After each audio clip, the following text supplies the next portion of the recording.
నిన్న ఒక సర్వే వచ్చిందని పేపర్లో వచ్చింది. భారత్లో మత విద్వేష మంటలు ప్రపంచంలోనే అత్యంత తీవ్రము. 198 దేశాల్లో ఎవరికన్నా సిగ్గున్నోడు ఇట్లాంటివి చేస్తాడా? ఎంత దారుణం అంటే పగబట్టి భారతదేశంలో మత విద్వేషాలు ఎప్పుడు జరిగినాయి? దేశ విభజన సందర్భంగా జరిగిన తర్వాత మత విద్వేషాలు ఎప్పుడు జరిగినాయి? ఎవరు చేసిర్రు? ఎంత దారుణం అంటే ప్రతినిత్యము ఆత్మాహుతి బాంబులు చేసుకున్నటువంటి హెజ్బుల్లా తీవ్రవాదులు, హమాస్ తీవ్రవాదులు, లేకపోతే ఐసిస్ తీవ్రవాదులు, ఇట్లా అనేక మంది తీవ్రవాద సంస్థలు, పాకిస్తాన్లో తీవ్రవాద సంస్థలు, ఆఫ్ఘనిస్తాన్లో, ఇట్లా ఈ దేశాలలో నిత్యం మానవ బాంబులు పేలుతుంటే, ప్రతిరోజు తీవ్రవాద కార్యకలాపాలు జరుగుతుంటే ఆ వర్గాలలోనే వాళ్ళే షియాలు, సున్నీలు, కులాలు, కుర్దులు, కుర్దిస్తాన్ అని ఇంకొకటని టర్కీ వాళ్ళు 1,00,000 మందిని ఊచకోత కోసిరు. మొన్న 1,00,000 మంది కుర్దులని టర్కీలు 1,00,000 మంది కుర్దీలను ఊచకోత కోసిర్రు ప్రపంచానికి తెలియకుండా. కానీ అక్కడ మత విద్వేషాలు లేవట. చైనాలో ఉయిగర్ ముస్లింలని మొత్తం నేలకి ఎక్కడికక్కడ మొత్తం వాళ్ళను ఉయిగర్ ముస్లిమ్స్ ఎవరైనా సరే బుర్కా వేయకూడదు అనేటువంటి నిబంధన పెట్టి అక్కడ ఉయిగర్ ముస్లింల యొక్క వాళ్ళకి సంబంధించి అన్నీ చేస్తారు. అక్కడ మత ఘర్షణలు కావట. బర్మాలో ఉన్నటువంటి రోహింగ్యాలందరినీ తరిమి కొడుతున్నారు. అది మొదటి ప్లేస్లో రాలేదట. హెజ్బుల్లా తీవ్రవాదులు, హమాస్ తీవ్రవాదులు ఇరాక్లో, ఇరాన్లో ప్రతిరోజు ఐసిస్ చేసినటువంటి దానికంటే కూడా భారతదేశంలో ఎక్కువ మత విద్వేషాలు ఉన్నాయని భారతదేశం మీద ఇట్లాంటి కుట్రలు సాగుతుంటాయి. ఒక్కసారి ఆలోచన చేసుకోండి. తెలంగాణలో, ఆంధ్రప్రదేశ్లో, భారతదేశంలో మత ఘర్షణలు ఎన్ని జరిగినాయి? ఎప్పుడు జరిగినాయి? ఎట్లా జరిగినాయి? ఎందుకు జరిగినాయి? ఎవరు ప్రేరేపితంగా జరిగినాయి?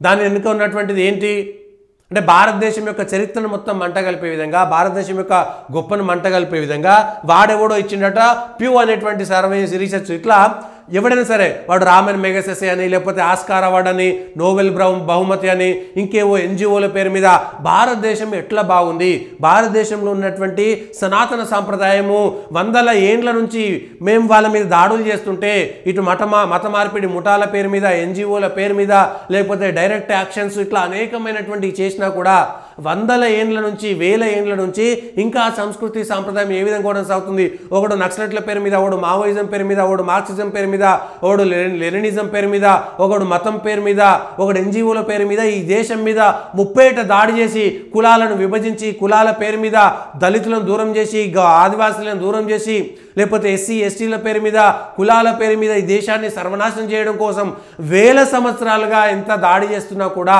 ఇంకా ఎందుకు ఈ దేశం ఇట్లా కొనసాగుతుంది అనేటువంటి అంశం పైన వాళ్ళకు తర్జన భర్జన ఏం చేయలేక ఏడో వాడో సర్వే పేరు మీద ఎవరైనా ప్రజలు ఒకసారి ఆలోచించండి. భారతదేశంలో మత విద్వేషాలు ఉన్నాయా?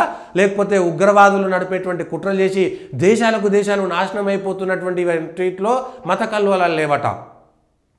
ఇది రీసెర్చ్ల పేరు మీద, సర్వేల పేరు మీద భారతదేశం మీద జరుగుతున్నటువంటి దాడిగా దేశంలో ఉన్నటువంటి పౌరులందరూ కూడా ఇట్లాంటి నీచ నికృష్టుల యొక్క సర్వేల పేరు మీద వస్తున్నటువంటి వాటిని మనం ఒకసారి చేయాలి. వాడెవడో బంగ్లాదేశ్ కంటే మన దేశము ఏదో బువ్వ తినడానికి ఏదో లేదంట, నేపాల్లో కంటే మనం సంతోషంగా లేమట, శ్రీలంక కంటే మనది తక్కువ ధరలో ఉందంట, లేకపోతే జీడిపి బంగ్లాదేశ్ కంటే తక్కువ ఉందని ఎర్రినా కొడుకులంతా కూడా ఎవడో రాస్తుంటాడు. అరే బంగ్లాదేశ్ అడక తింటుందిరా, పాకిస్తాన్లో గోధుమ పిండి కొనుక్కోవడానికి లేక అడక తింటున్నారా అంటే ఎవడు నమ్మడు. బంగ్లాదేశ్లో మత విద్వేషాలు లేవట, ఊచకోత కోస్తున్నారు బంగ్లాదేశ్లో అక్కడ ఉన్నటువంటి హిందువులను, అవి మత విద్వేషాలు కావట. కానీ భారతదేశము 10 పాయింట్లలో 9.3 గరిష్ట స్థానంలో ఉందని వాడెవడో కుక్కల కొడుకు రాస్తే ఆ రాసినటువంటి వాని మీద విమర్శ చేస్తూ కదా మనం రాయాల్సింది. భారతదేశాన్ని ప్రేమిస్తున్నటువంటి మీడియా అయితే, భారతదేశం మీద ఇంట్రెస్ట్ ఉన్నటువంటి మీడియా అయితే అరే ఎదవల్లారా ఇట్లాంటివి కాదురా, ఇవన్నీ కావాలని చేస్తున్నటువంటి కుట్రలు.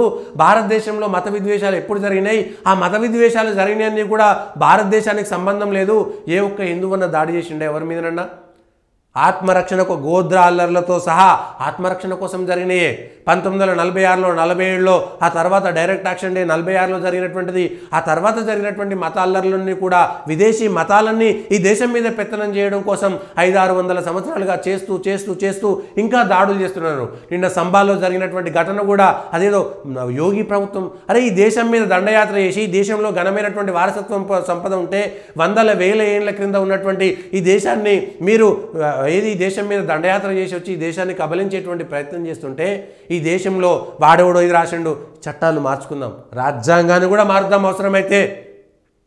47లో గాంధీ నెహ్రూ చేసినటువంటి తప్పును సరిదిద్దుద్దా?